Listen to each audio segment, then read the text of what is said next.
Well, you know what time it is. Here we go. I'm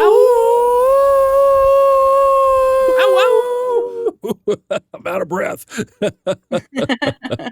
Happy full moon, everybody. Happy full moon, Kristin.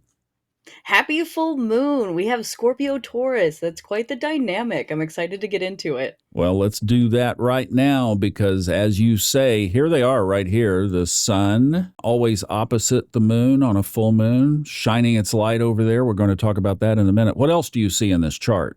Well, I love that the moon is in Taurus. That is its exalted placement. It is where it functions at its best. It brings the stability of Taurus to the emotions of the moon. And we have Venus in Libra for the last full day that it is at home. And also being ruled by a placement that is very great for Venus. And so I think that this dynamic is really great for finalizing things, celebrating things that are going right in your life, but also that tying the bows of things that need to be finished. So really looking at those cycles that are ending at the moment and giving them grace and then letting them go. Wow, that is wonderful. I love that. And you know, we could even add, even though it's not moving right now, but these two guys are going to be coming out of their retrograde here over the next few weeks. And there again is it's like this wrapping up in Pisces of these two very opposite energies.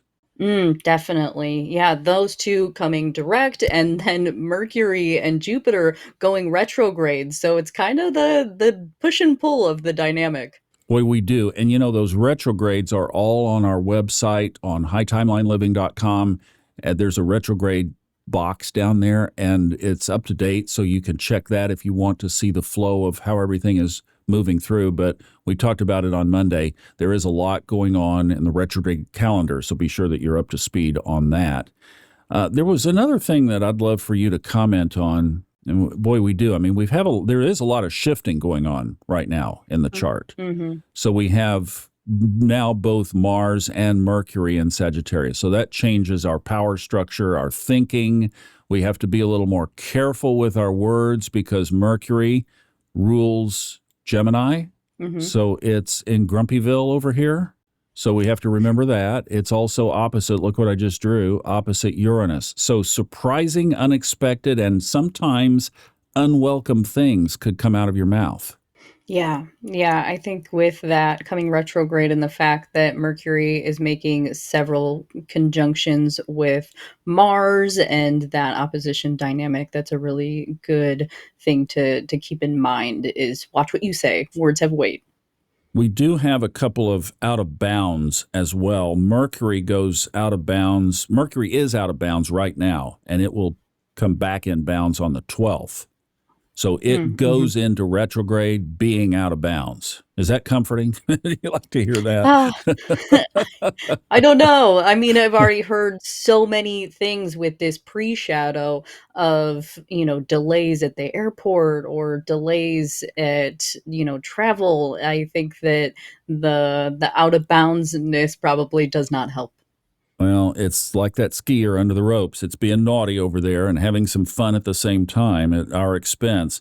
The moon goes out of bounds also. Tomorrow morning early, 2 a.m., the moon will be out of bounds through the 10th. So, and then Pluto is out of bounds kind of for a while there until I think the end of the month or into December. So we have a little bit of wonkiness in the chart, but this is one that I'd like for you to comment on too. I just saw this of kind of these contrasts of opposites. So we have, I'm just going to draw them all in here. Of course, we got well, that one didn't go very straight. The sun, moon, and then we can also do Chiron up to Venus is, well, I'm not drawing very well. And then we've got a yacht in here too. So there's just a lot of, to me, it's a chart of contrast. As we're seeing these shifts, we're also getting these pulls of energy across these different areas.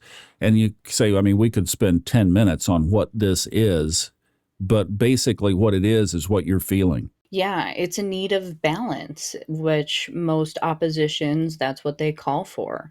And especially with these ones in particular, we have the full moon, which tends to make for a busy day.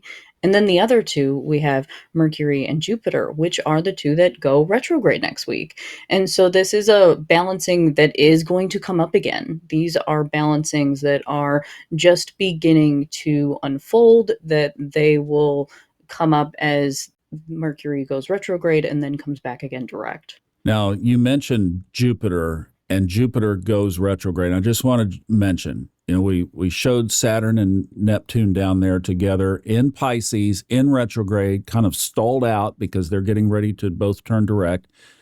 And now we have Jupiter going retrograde, and we have Mercury going retrograde. And I know our society is so gun it and go kind of society. But right now, the chart is just screaming woe. And I've been talking to so many people that are feeling stuck. Well, yeah, the sky, our guide, our energetic guide, is telling us that this is a pause time. And Jupiter is going to be retrograde for 4 months. So it's not going to be a time to just mash the gas going forward. So just, if you can be okay with that, it will be as we get into next year.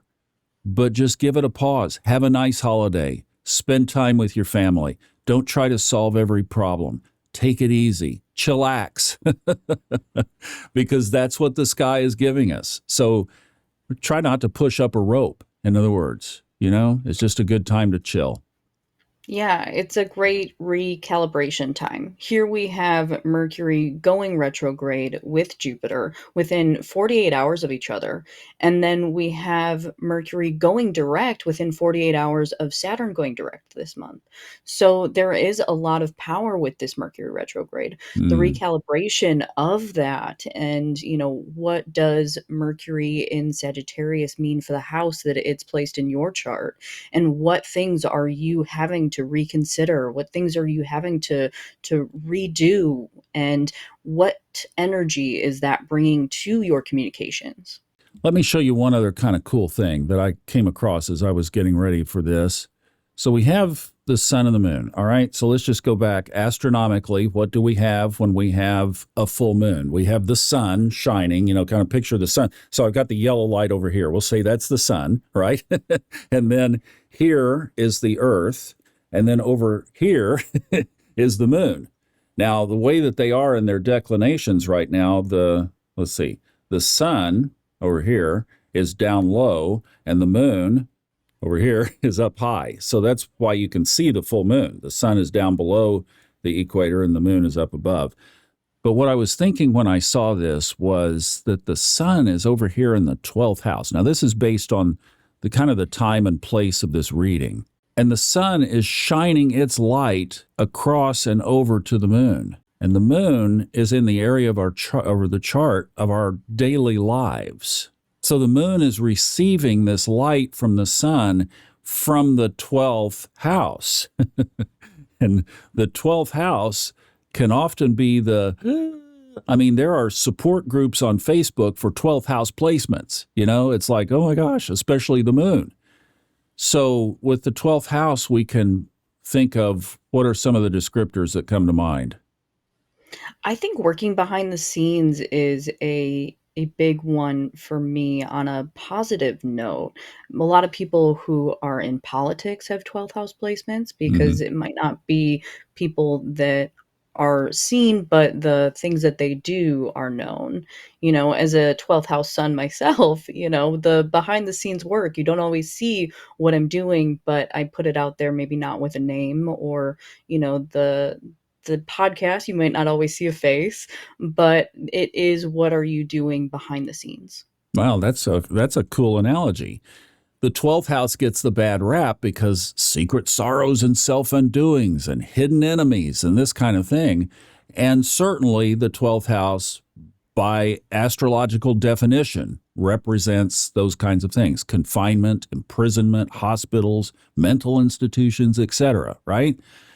But I was getting ready for this really early this morning, and I've been pushing hard, And I just wanted a quick list. So I got on ChatGPT, and I am going to do this webinar on this. It's going to have to be after the first of the year because I'm just way too loaded up. But I just said, hey, dump me out everything you've got positive on the 12th house for my podcast. And it gave me a great list. I think you're going to enjoy this, especially since you were picking up on the podcast. Because what I realized from this is for all of us, what light are we choosing to receive from this 12th house sun? And listen to some of these. These are just amazing. Deep connection with divine source.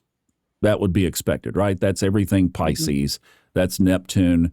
That whole thing comes together right there. Mystical awareness, transcendence, unity consciousness.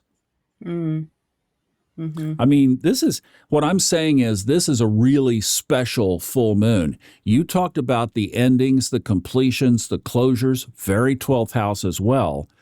And then adding on to this, we can really take this deep. Spiritual surrender, trust in divine timing. Boy, do we need that one right now, right? Because the brakes are on. So just trust the process. Trust that brakes are okay right now. How about dissolution of the ego leading to divine union? Wow. Yeah. And you know the book that Fred sent me last week is called Conversations with Our Creator?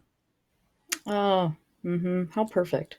And we've been talking about this spiritual renewal. We've talked about it related to the Kirk thing, and I know that triggers stuff. It shouldn't trigger stuff. We need to get to the point where this doesn't trigger us.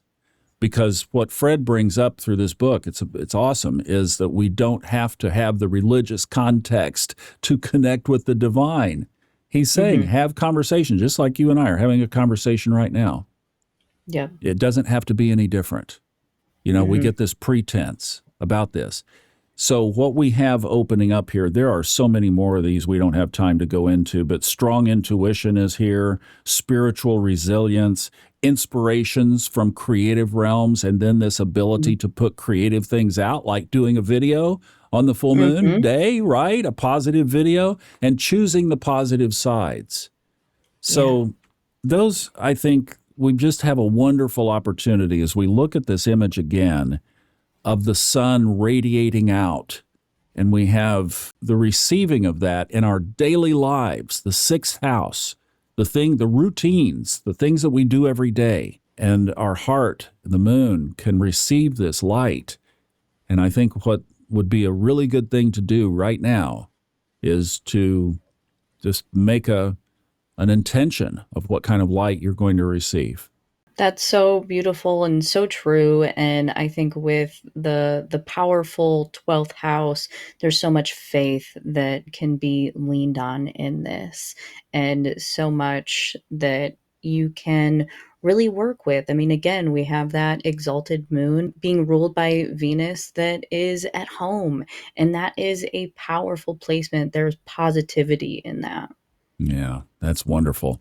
And you could give us a 30-minute webinar on 12th house sun, too. Yeah, I definitely could. I think we ought to put that together. Let's stick that in the folder for next year as well. Deal. All right. Thanks, Kristin. Thank you, everyone. Happy Wednesday. And I will be back with you tomorrow. Venus moves into Scorpio, so we'll be talking all about it. Much love. Talk soon.